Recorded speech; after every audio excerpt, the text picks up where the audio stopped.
Hello YouTube. The UFO phenomenon is full of very strange messages, and that's been going on for centuries. From observations to accidents and abductions by aliens, it really rolls over. Among these numerous messages, some are even more strange and inexplicable than most.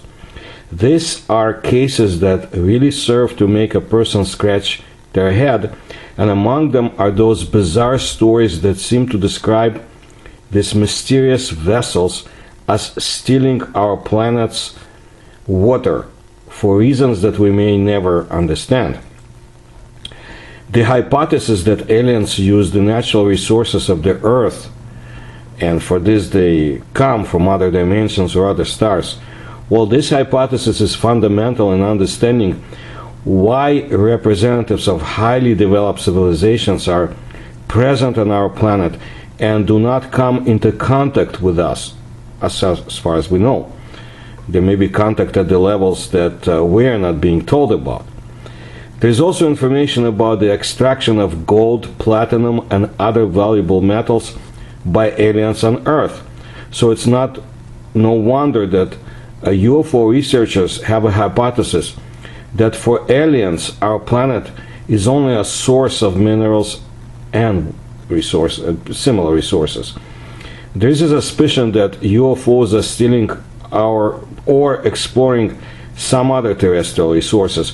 For example, ufologists associate regular visits of flying saucers to the Caucasus area, for example, the Urals, the Far East, and other mountainous regions of Russia, with the presence of minerals there, oil, gas, various minerals and metals, including very rare ones.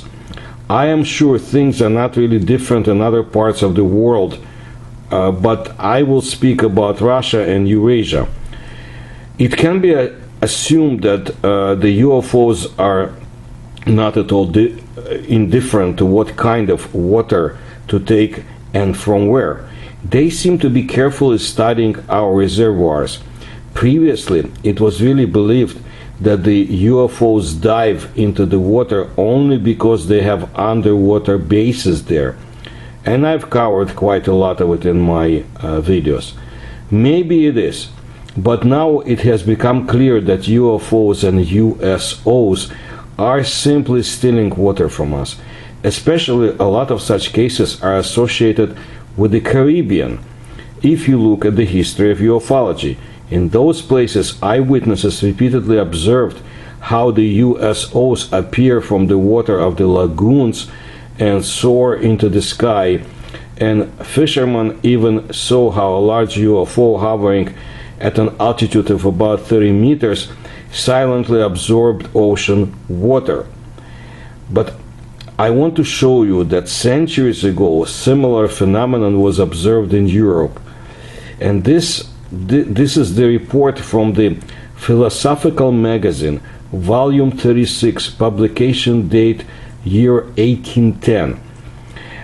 This philosophical magazine, it was about comprehending the various branches of science, the liberal and fine arts, geology, agriculture, manufactures, and commerce. And the publisher in London was Richard Taylor. And here is the report: Meteors seen in Holland. They make reference to the September of 1810, River Meuse.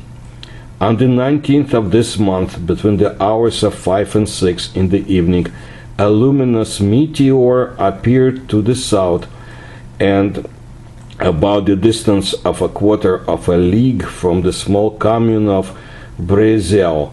Persons who attentively examined it assert that it was nearly a quarter of an hour in collecting, floating over the place where it was first seen, and that when all its parts had united, it appeared all at once as a very considerable globe of fire, taking a northerly direction.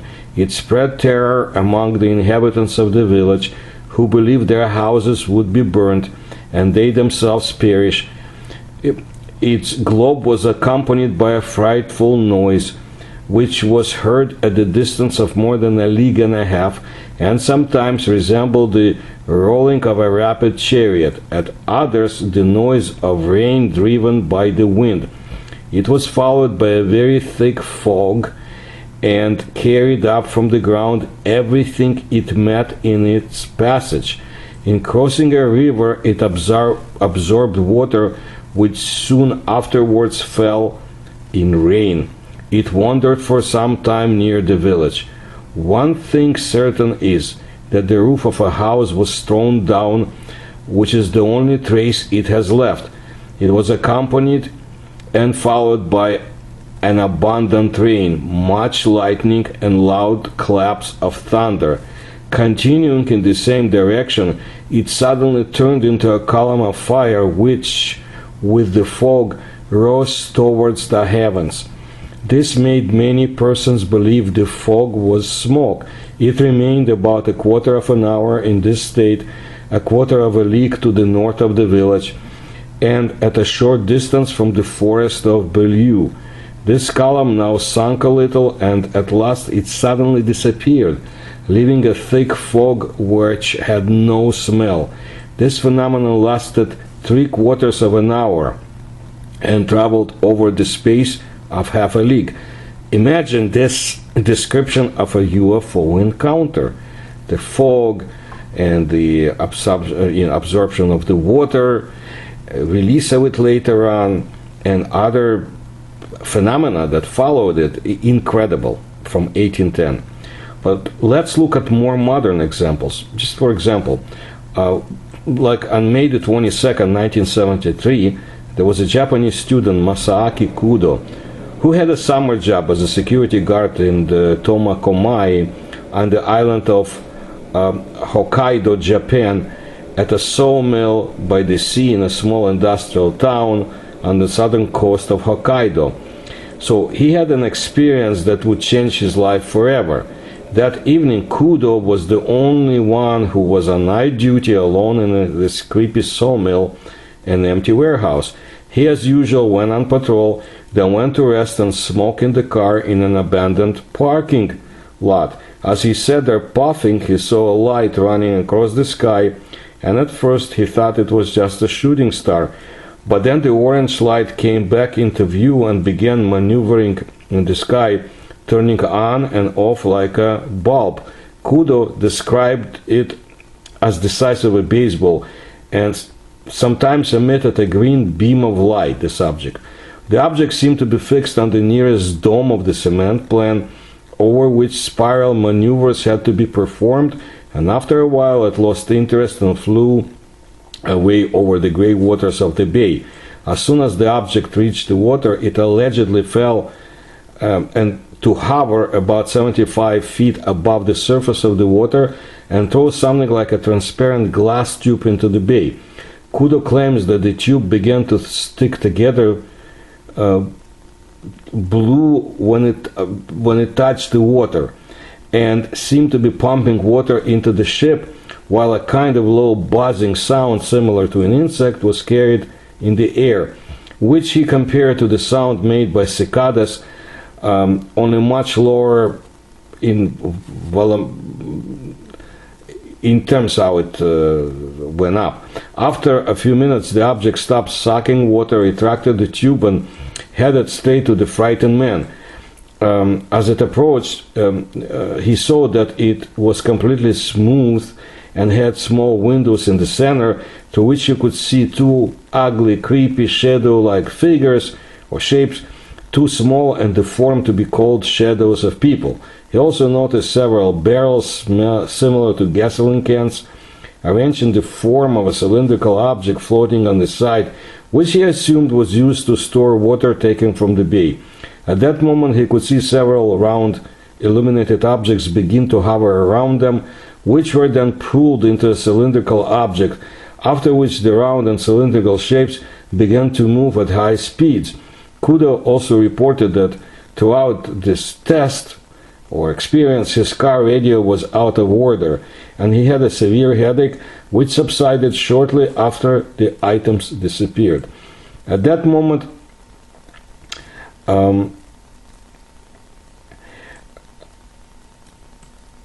let me see what else is there. It's just not an easy translation. So his headache subsided, but there is no more report after that. But let's go on to Russia. Yuri Kaynash, a Moscow research engineer, PhD, believes that flying saucers use technologies that are not yet available to us. The engine of spaceships is powerful, reliable, and environmentally friendly. It can work in the atmosphere, hydrosphere, and in space. Yuri Alexeyevich believes that flying saucers come to us from deep space, and on Earth they're fueled in a variety of ways. For example, they steal our energy from the power grid, or perhaps convert water into the types of energy they need. This hypothesis has existed since the year of 1980, when an Australian farmer at the Australian farm, the UFO drank all the water from a water tank at night, 32 tons in a matter of minutes. But this does not mean that the UFO was filled with water. According to the assumption of ufologists, those who manned the UFO decomposed the water into oxygen and hydrogen, left the oxygen and took the hydrogen. It seems that hydrogen is used by the flying saucers as fuel for a nuclear reactor, the device of which is not known to Earthlings.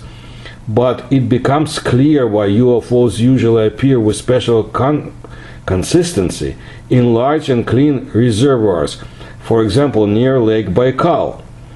About Lake Baikal, please see my videos in the attached playlists. As you know, I've done investigation for many years, and there is a lot to discuss. If you look at the chronicle of the appearance of UFOs in various parts of the globe, then you will see, surely you notice that this unhealthy craving of mysterious vehicles for the aquatic environment, it's there. Therefore, probably the appearance of flying saucers is especially often reported by residents of coastal areas. But this happens not only in the seas and oceans. Many cases have been recorded, for example, over the large lakes, both fresh and salty, and over the Caspian Sea, for example, too, because this is considered to be a giant lake by some. But you can see more examples in my videos and books, and for example, Yakutia. I mean, there's been tremendous reporting. And by the way, the founder of the Karelian Committee for the Study of Anomalous Phenomena, Sphinx, his name is Alexei Popov, is also sure that aliens shamelessly steal our natural resources, and the technologies they possess allow them to do it invisibly and with impunity. For more than 30 years of practice in his field of research, the ufologist has accumulated more than 50 volumes of materials about real UFO encounters and vivid confirmation that the aliens are dehydrating our planet. It was the case in Sanozero in the Medvedezhigorsky district of Petrozavodsk. If you've read my books and lectures, you would know the significance of Petrozavodsk in 1970s. Very interesting case. But let's get back to the aliens stealing water. A family of local residents was resting on the shore of the lake with their children when an unidentified flying object appeared over the reservoir. Hovering about 100 meters over the water's edge, the alien device lowered 4 pipes to it, to which the resource was pumped. Apparently completely replenished, the UFO disappeared for a while. The expert is sure that the UFOs are interested in any water resources of our planet, both fresh and salty. Apparently the devices have a desalination device in itself, so it doesn't matter to them what kind of water to borrow. Or maybe they need fresh and salt water for different purposes, and no one can say for sure about this. So why is the fact of alien theft of terrestrial resources is being hushed up? Ask some UFO researchers. According to such researchers. This is done for our own good. Anyway, we will not be able to resist the aliens, neither technologically nor militarily. But panic could paralyze normal life on Earth. Secondly, the aliens also do not need this type of hype. It is easier to conquer and steal foreign territories on the sly, gradually accustoming the aborigines, you and I, to peaceful coexistence. Well, we just do not know, but you know what, I'll continue to observe their conduct to the extent available to civilian researchers. And in my videos, I've talked about strange holes, for example, left behind, or apertures in the soil by UFOs in the far east of Russia, and also in the Volga River. But I also heard stories when I did research in Yucatan, in Mexico, and I'm sure people in Brazil have a few things to add. So this is a very interesting phenomena, and I was especially touched, so to say, by that report from 1810.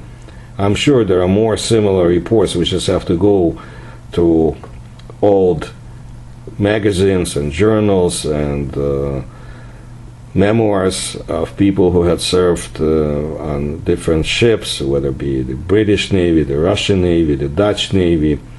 So I appreciate your attention to my work, and if you can support my research, you'll find the links in the description to this video.